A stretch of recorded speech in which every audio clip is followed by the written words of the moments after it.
প্রায় 15 দিন আগে কমিউনিটিতে একটা পোস্ট দিয়েছিলাম যে কিউএনএ ভিডিও আসতে যাচ্ছে, কিন্তু এতদিন পরেও আসলে সেই আশার আলো দেখতে পারিনি। কিন্তু আপনারা অনেকেই অনেক ধরনের কোশ্চেন করছেন। কেউ জানতে চেয়েছেন কত টাকা ইনকাম করি, কেউ জানতে চেয়েছেন কোন বাজেটে কোন ফোনটা বেটার হবে, আরো অনেক অনেক ইন্টারেস্টিং প্রশ্ন আছে। সো সেইগুলোর উত্তর ফাইনালি আজকে দিতে যাচ্ছি। সো প্রিয় ভাই ব্রাদার, কেমন আছেন আপনারা? আপনাদের সাথে আছে আমি শেখ মাসুদ রানা।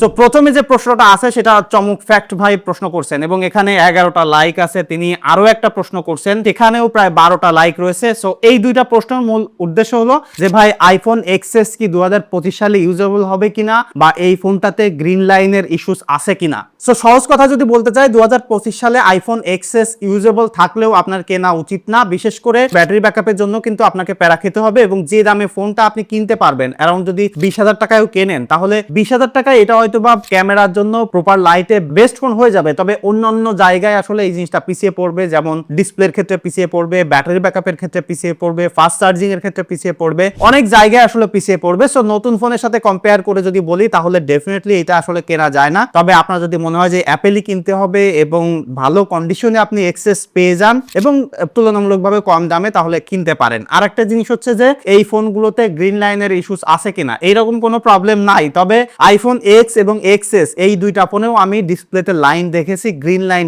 দেখেছি। অ্যাপেলের ক্ষেত্রে যেটা হয়ে থাকে, ডিসপ্লেতে প্রবলেম হলে সেটা কিন্তু টোটালি ডিসপ্লেটা গ্রিন হয়ে যায় বা হোয়াইট হয়ে যায়। তবে গ্রিন লাইন, পিঙ্ক লাইন পড়ার ব্যাপারটা কিন্তু অনেক কম আছে। সার্টেন কোনো ফোনগুলোতে হইলে সেক্ষেত্রে হয়তো বা ফিজিক্যাল কোনো কারণে হইতে পারে বা অন্যান্য কোনো কারণে হইতে পারে, কিন্তু অটোমেটিক্যালি বা সফটওয়্যার ঘটিত কারণে এইরকম কোনো প্রবলেম এই ফোনটাতে নাই। পরবর্তীতে একই ক্যাটাগরিতে দুইটা প্রশ্ন আছে। আননোন নেম, উনি প্রশ্ন করছে বাজেট 50,000 বেস্ট ক্যামেরা ফোন কোনটা হবে। এখানে 9টা লাইক আছে। এবং পরবর্তীতে রবার্ট পাভেল এম্পায়ার ভাই প্রশ্ন করছেন যে ভাই 50,000 টাকায় সেরা ক্যামেরা ফোন সাজেস্ট করেন। সো আমি একটা জিনিস খেয়াল করে দেখলাম যে অ্যারাউন্ড 50,000 টাকা বাজেটে আপনারা অল অ্যারাউন্ড ফোন বা ক্যামেরার দিক থেকে বেটার ফোন কিনতে চান। সো এই বাজেটে অনেকগুলোই ফোন আছে। তো আমি যদি সিরিয়ালি আপনাদেরকে বলি, তাহলে আইফোন কিনতে চাইলে আপনারা 12 প্রো অথবা আইফোন 13 প্রো কিনতে পারেন। 13 প্রোতে ডিসপ্লের ইস্যুস সামান্য আছে, বাট স্টিল ওইটা কিন্তু অল অ্যারাউন্ড ফোন, খুবই ভালো ভিডিওগ্রাফির ক্ষেত্রে, ফটোগ্রাফির ক্ষেত্রে, এবং ওভারঅল মিলিয়ে অ্যাপেলের দিক থেকে চিন্তা করলে আমার মনে হয় যে 13 প্রোটা বেস্ট ফোন হবে। অ্যারাউন্ড 50,000 টাকায় সামান্য 1-2 হাজার টাকা আপনাকে বাড়াইতে হইতে পারে। তবে আপনার যদি মনে হয় যে আপনি অ্যান্ড্রয়েডে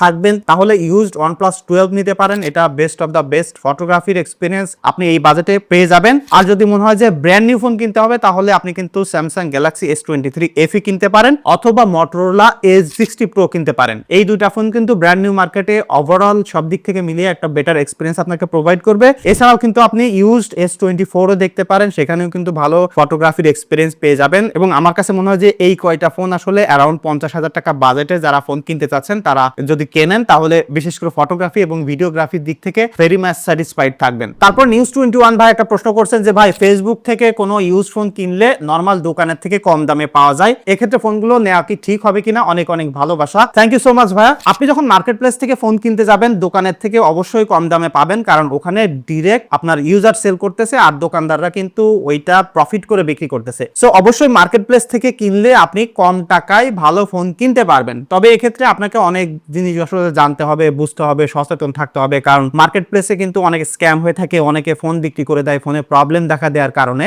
যখন মার্কেট প্লেস থেকে কিনতেছেন তখন তার ওয়ারেন্টি পাচ্ছেন না, বাট আপনি যদি বুঝে শুনে কিনতে পারেন, তাহলে মার্কেট প্লেস থেকে অথেন্টিক ডিভাইস কেনার বা কিনতে পাওয়ার পসিবিলিটি থাকবে এবং কম দামে কিনতে পারবেন। বাট যদি আপনি ফোন সম্পর্কে না বোঝেন, তাহলে কিন্তু অবশ্যই আপনার একটা রেপুটেড শপ থেকে কেনা উচিত, কারণ শপ থেকে কিনলে আপনি ওয়ারেন্টি পেয়ে যাবেন, যেটা আপনার ইন ফিউচারে ব্যবহার করতে গেলে একটা পিস অফ মাইন্ড আপনি পেয়ে যাবেন। সো এই জায়গায় আসলে আপনাকে ডিসিশন নিতে হবে আপনি কোন দিকে যাবেন। তারপর শাওন আলী ভাই প্রশ্ন করেছেন যে ভাই বাহিরে গেলে আপনি কি ফোন দিয়ে শুট করেন, এবং আমি বাহিরে যেসব ভিডিওগুলো করি, সেক্ষেত্রে আমি দেখছি যে মোস্ট অফ দ্য ভিডিওতেই আপনাদের অনেক অনেক কমেন্ট থাকে যে ভাই এইটা কোন ফোনের ক্যামেরা দিয়ে শুট করছেন। আমি মূলত আমার ভিডিও ক্যামেরা হিসেবে পার্সোনালি গ্যালাক্সি ফ্লিপ 6 ফোনটা ব্যবহার করি। সো এই ফ্লিপ 6 দিয়ে আমার আউটডোরে যত ভিডিও আছে সবই ভিডিও করি, বিরল নেওয়া, ফেস ক্যাম নেওয়া। একটা জিনিস আমি দেখছি যে মোস্ট অফ দ্য ফোন এখন যদি একটু আপনি ফ্ল্যাগশিপ ফোন ব্যবহার করেন, সেই ফোনগুলো আউটডোরে প্রপার লাইটে শুট করেন এবং ক্যামেরার টেকনিকটা একটু ভালোভাবে ব্যবহার করতে পারেন, তাহলে আপনি প্রফেশনাল গ্রেডের ভিডিওগ্রাফি করতে পারবেন। নট নেসেসারি আপনার আইফোনই লাগবে। আচ্ছা, তারপরে পরপর দুইটা প্রশ্ন এখানে আসে। এখানে SR take short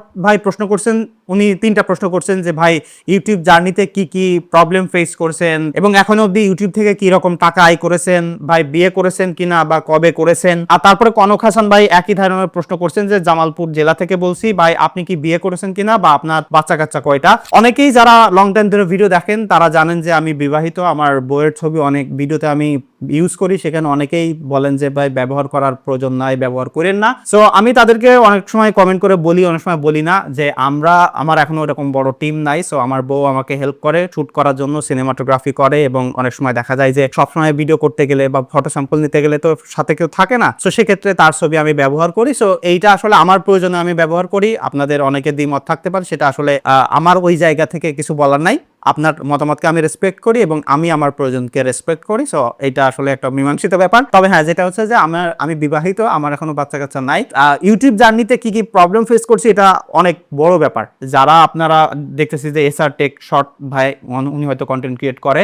so YouTube জার্নিতে না, শুধু যে কোনো কাজ করতে গেলে অনেক ধরনের প্রবলেম থাকে এবং ইউটিউবের ক্ষেত্রেও অনেক আছে, সেটা আমি অন্য একটা ভিডিওতে হয়তো বা বলবো। এখনো আমি অত বড় ক্রিয়েটর হয়নি যে আমার আসলে মানে জার্নিগুলো বলা বা সেরকম কিছু শেয়ার করার মতো। তবে হ্যাঁ, অনেক ধরনের প্রবলেম আছে যেটা আসলে ফেস করতে হয়, এবং এইগুলো আসলে উতরে কাজ করতে পারাটাই কন্টিনিউয়াসলি একটা জিনিসের প্রতি আপনার প্যাশন আছে বা ধৈর্য আছে সেটাই প্রমাণ করে, এবং সেই জিনিসটা হইলেই যে কোনো কাজে আসলে সফলতা হওয়া যায়। আর এখন থেকে কি পরিমাণে টাকা ইনকাম করছি সেটা এখনো হিসেব করিনি, তবে এই ইনকাম আরো প্রশ্ন আছে, সেটা ডিটেইল একটু পরে আপনাদেরকে ক্লিয়ার আর একটা আইডিয়া দিব। যারা আসলে নতুন ক্রিয়েট করতে চাচ্ছেন কন্টেন্ট, তারা আসলে কি পরিমাণে টাকা ইনকাম করতে পারেন সেটার একটা আইডিয়া পেয়ে যাবেন। তারপরে এখানে এমডি সবুজ ভাই প্রশ্ন করছেন যে ভাই আমার কাছে রাইট নাও 45,000 টাকা আছে, এখন আমি একটি ফোন পারচেজ করতে চাচ্ছি, বাট আমি কি ফোন নিতে পারি, নিউ অ্যান্ড্রয়েড ফোন নাকি আইফোন? আমার প্রায়োরিটি গেমিং করা, ক্যামেরা, এখন আমার কোনটি নেওয়া উচিত, অ্যাপেল নাকি অ্যান্ড্রয়েড? আর সেকেন্ড হ্যান্ড আইফোন নিলে কোন মডেলটি আমার নেওয়া বেস্ট হবে? Love from Barishal, Patuakhali. Thank you so much ভাইয়া। আপনি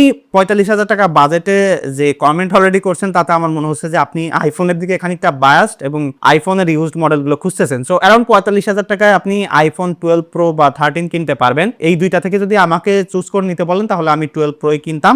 এই বাজেটে যদি আপনি বেটার গেমিং এবং ক্যামেরা এক্সপিরিয়েন্সের কথা বলেন তাহলে আমি বলবো আপনার অ্যান্ড্রয়েড কেনা উচিত, বিকজ অ্যাপেলে এই বাজেটের ফোনগুলো ছোট ছোট হয়ে থাকে, এখন বেশ পুরাতন মডেলেরই ফোন পাওয়া যায়। সো এই বাজেটে আপনি অ্যান্ড্রয়েডে যাইতে পারেন, অ্যান্ড্রয়েডে গেলে বেটার এক্সপিরিয়েন্স পাবেন ইন টার্মস অফ গেমিং এবং ফটোগ্রাফি। এক্ষেত্রে অনেক মডেল আছে, যেমন আপনি এখানে S23 FE কিনতে পারবেন, S22 প্লাস কিনতে পারবেন, OnePlus 12R কিনতে পারবেন, OnePlus 12 কিনতে পারবেন, Pixel 7 Pro কিনতে পারবেন। আবার যদি ব্র্যান্ড নিউতে যান সেখানে কিন্তু অনেক মডেল আছে। সো আমার মনে হয় যে আপনি যদি অ্যান্ড্রয়েডে শিফট হন তাহলে বেটার এক্সপিরিয়েন্স পাবেন। তবে iOS আর অ্যান্ড্রয়েডের ব্যাপারটা আসলে কোনো সময় কম্পেয়ার করে বলা যায় না। সো আপনাকে ডিসাইড করতে হবে যে আপনি অ্যান্ড্রয়েডে যাবেন কি অ্যাপেলে যাবেন। সো তারপর অদ্ভুত টেক ভাই উনি একটা কমেন্ট করেছেন, উনি একজন কন্টেন্ট ক্রিয়েটর, আমি ওনার অনেক কন্টেন্ট দেখছি, অনেক সুন্দর সুন্দর কন্টেন্ট ক্রিয়েট করে এবং অনেক মিনিমাল সেটআপ দিয়েই কিন্তু উনি কন্টেন্টগুলো ক্রিয়েট করে, এবং ওনার এক্সপ্রেশনটা আমার থেকে অসাধারণ, মানে আমার থেকে অনেক ভালো উনি কন্টেন্ট ক্রিয়েট করে। আমি আপনার কন্টেন্ট দেখছি এবং আপনি হয়তো বা ফেসবুকে আমার সাথে অ্যাড আছেন। সো আপনি বলছেন যে ভাই সেটআপ দেখতে চাই,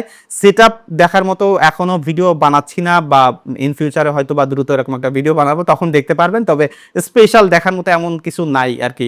সো তারপরে মাইনুল হাসান ভাই প্রশ্ন করছেন যে ভাই মাসিক ইনকাম কত, এবং তারপরে সেম ধরনের আরেকটা কোশ্চেন করছেন আলমগীর হোসেন ভাই, উনি বলছেন যে ভাই ইউটিউব থেকে কেমন ইনকাম, ধারণা দেন, আমরা যারা নতুন আসি আশ্বাস পাবো। অনেকেই ইনকাম সংক্রান্ত প্রশ্ন করেন বা অনেকে আসলে ইনকামের জন্য প্রথমত ইউটিউবে আসতে চায়। সো তাদেরকে আমি বলি, যারা আপনারা ইনকামের জন্য ইউটিউবে আসতে চান তাদের জন্য আসলে এই পাথটা অনেক কঠিন হবে, এবং এই কথাটা আমি সবসময় বলে থাকি যে এই মুহূর্তে যদি পৃথিবীতে সবথেকে কঠিন কোনো কাজের কথা বলেন তাহলে আমি বলবো যে অনলাইন থেকে ইনকাম করা। সো এই জিনিসটা অনেকেই ভাবে যে অনেক ইজি এবং হুটহাট করে হয়তো বা সেই কাজের প্রতি তারা ইন্টারেস্ট নাই, একটা কাজ শুরু করে দেয় ইনকাম করার জন্য, এবং পরে দেখা যায় যে এটা অনেক কঠিন এবং তারা মোস্ট অফ দেম ফেইল করে। সো ইনকামের কথা চিন্তা করে যদি ইউটিউবিং করতে আসেন বা কন্টেন্ট ক্রিয়েশনে আসেন তাহলে আপনার একটা প্রথমতই ভুল মানে সিদ্ধান্ত হচ্ছে।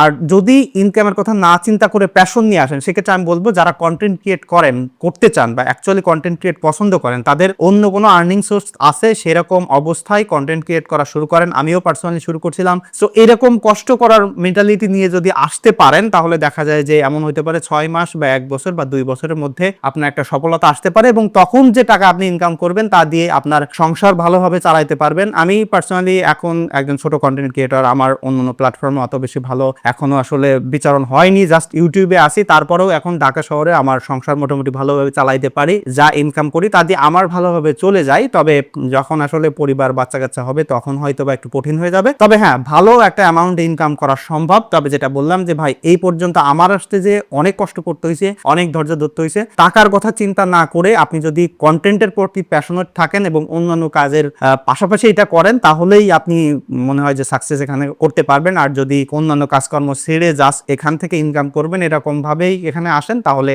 সেটা আপনার ভুল ডিসিশন হবে। তারপরে এখানে নোটা এম আর উনি ভাই প্রশ্ন করছেন যে ভাই আপনার অ্যান্ড্রয়েড ইউজ করতে ভালো লাগে নাকি আইফোন ইউজ করতে ভালো লাগে? দেখেন, আমি পার্সোনালি অ্যান্ড্রয়েড ইউজ করি। তার কারণ হলো আমার কাজের জন্যই, আমার যেসব কাজকর্ম করতে হয় বা যে টাইপের ইউজার আমি, তাতে আমার আসলে আইফোনে পোষায় না। তবে হ্যাঁ, টাকা পয়সা থাকলে যদি অ্যাপেল ইকোসিস্টেমে ঢুকতে পারতাম, লাইক অ্যাপেলের ল্যাপটপ, অ্যাপেলের ওয়াচ, অ্যাপেলের ফোন, যদি সবকিছু কেনার ক্যাপাবিলিটি থাকতো তখন আমি অ্যাপেলে শিফট করতাম। অ্যাপেলের ইকোসিস্টেম আমার পার্সোনালি পছন্দ এবং অ্যাপেলের ইন্টিগ্রেশন। তবে এখনো পর্যন্ত আসলে তেমন কনভিন্স হইতে পারেনি যে আমি অ্যাপেল ইউজ করব, কারণ অ্যান্ড্রয়েড আমার প্রয়োজন সার্ভ করতে পারে, যে কারণে আমার ব্যবহার করতে হয়। তারপরে এখানে এমডি রেদওয়ানুল ভাই প্রশ্ন করছেন যে ভাই রিভার্স ওয়ার্ড চার্জিং করলে কি ফোনের ব্যাটারির ক্ষতি হয় কিনা, এ সম্পর্কে একটু বিস্তারিত বলুন, আশা করি রিপ্লাই দিবেন। রাজশাহী থেকে অপুরন্ত ভালোবাসা, রাজশাহী থেকে অনেকেই দেখেন, অসংখ্য ধন্যবাদ ভাইয়া। রিভার্স চার্জ করা অর্থ যে আপনার ফোনের ব্যাটারি খারাপ হচ্ছে ব্যাপারটা আসলে এরকম না, আবার ব্যাপারটাকে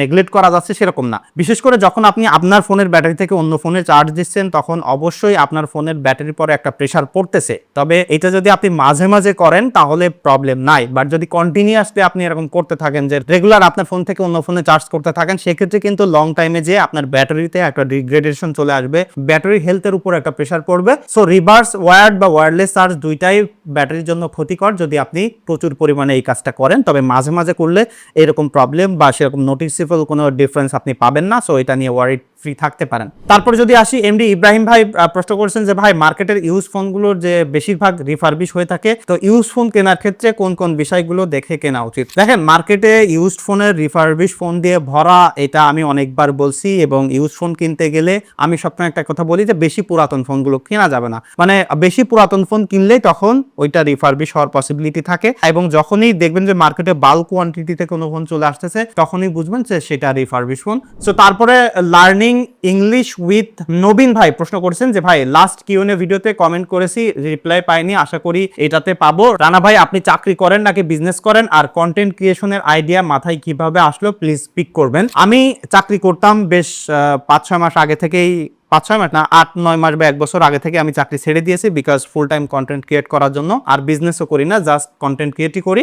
আর কন্টেন্ট ক্রিয়েশনের আইডিয়া আসলে মাথায় এইভাবে আসে নাই যে হুট করে আসলো হুট করে ফেললাম। 13 বা 14 সাল থেকে, ওই সময় থেকে আসলে কন্টেন্ট ক্রিয়েট করার ইচ্ছা ছিল। মাঝে মাঝে এটা সেটা করতাম। এর মাঝে কিছুদিন ব্লগ বানাইছি, বিভিন্ন ট্রাভেল বানাইছি, বিভিন্ন রিপেয়ার ভিডিও বানাইছি, মানে বিভিন্ন টাইপের কন্টেন্ট বানায়া ফাইনালি অ্যারাউন্ড 2020-21 সালে এসে টেক কন্টেন্টে শুরু করছি, যেখানে ফেস ক্যাম দেওয়া শুরু করছিলাম। আমি প্রথমত ফেস দেখায় ভিডিও বানাইতে লজ্জা পাইতাম এবং এক্সপ্রেশন অনেক বাজে ছিল। এবং যারা প্রথম থেকে আমার ভিডিও দেখেন তারা দেখবেন যে আমার আগের ভিডিও একদম খানিকটা রোবোটিক, এখন খানিকটা ন্যাচারাল হওয়ার ট্রাই করতেছি, তারপরে এখনো ঠিক হইতে পারেনি। বাট এই যে কন্টেন্ট ক্রিয়েশনের আইডিয়াটা, এটা আসলে ওই জেনেটিক্যালি ছিল বলতে পারেন। মানে জেনেটিক্যালি বলতে এমনভাবে বোঝাইতেছি যে ছোটবেলা থেকে আসলে টেক প্রেমী ছিলাম, বা টেকনোলজিক্যাল ব্যাপারটা ভালো লাগতো, টেক নিয়ে ভিডিও দেখতে, বানাইতে, ব্লগ পড়তে। 2012-13 সালে ওই সময় আসলে টেক নিয়ে এরকম ভিডিও ছিল না, তখন ব্লগ পড়তাম বিভিন্ন ওয়েবসাইট থেকে। যেমন আমার মনে পড়ে সব থেকে বেশি আমি পড়তাম অ্যান্ড্রয়েড কথন। ওই সময় যারা বিভিন্ন আর্টিকেল পড়তেন তারা জানবেন। এই ব্যাপারটা আসলে শুধু কন্টেন্টের, এই টেক কন্টেন্টের ক্ষেত্রে আমি বলবো না, যারা যে টাইপের কন্টেন্ট বানান না কেন, ওই জিনিসটা যদি আপনার ভিতরে না থাকে, আপনি রিয়েল প্যাশনেট না হয়ে থাকেন, তাহলে সেই কন্টেন্ট বানায় সাকসেস পাওয়া অনেক কঠিন হয়ে যাবে। বিশেষ করে লং টাইম আপনি সাস্টেইন করতে পারবেন না। সো মাথায় আসার থেকে বড় ব্যাপার হলো যে আপনার ভিতরে আসে কিনা। সো এখানেই শেষ হচ্ছে সিজন 2। মানে এর আগে মাঝে আমি রেগুলার কন্টেন্ট বানাইতাম কিউএনএ, তো তখন হঠাৎ করে বানানো বন্ধ করে দিলাম, তবে আবার এই শুরু করলাম। সো সেই হিসেবে এটা সিজন 2 ফার্স্ট এপিসোড। এখানে হয়তোবা অনেকের কমেন্ট আমি নিতে পারিনি, তার জন্য দুঃখিত। নেক্সট এপিসোড কবে আসবে বা কি বার থেকে আমরা রেগুলার এই কিউএনএ ভিডিও শুরু করব, সেটা আমি হয়তোবা কমিউনিটি পোস্টে আপনাদেরকে জানাই দিব। বা আপনারা আসলে এরকম কন্টেন্ট রেগুলার দেখতে চান কিনা, বিশেষ করে কিউএনএ, সেটা অবশ্যই কমেন্ট করে জানাতে পারেন। দেখা হচ্ছে পরবর্তী ভিডিওতে। ধন্যবাদ সবাইকে।